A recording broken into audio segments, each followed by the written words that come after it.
Goeiemiddag julle. Ek gaan gou vir julle wys hoe maak ons om saadjies te kry van arbei af. En dan gaan ons hulle plant en hulle germinate en dan sal ons hulle later uitplant in die veld. Okay, gaan ons.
So ja, wat ons hulle so gesny, net daar.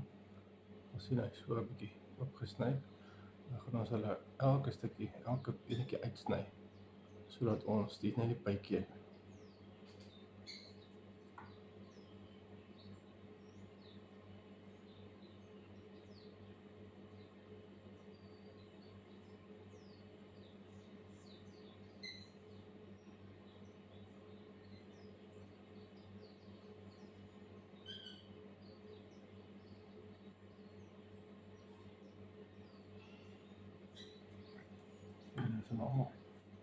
Ons hulle almal in blokkies gesny.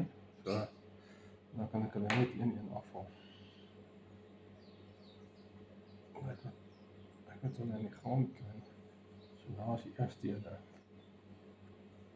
Tweede een. Sien julle daar so? Ons het die bytjies op die saadjies altens sit op die vrug self.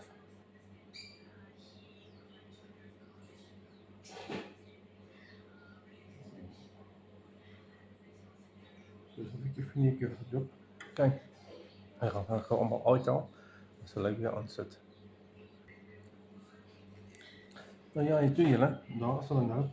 Ek het die hele pakkies uitgehaal. So ons sal hulle gou in bakkies sit. Ek gaan dit nou doen. En dan 'n bietjie water gee en dan gaan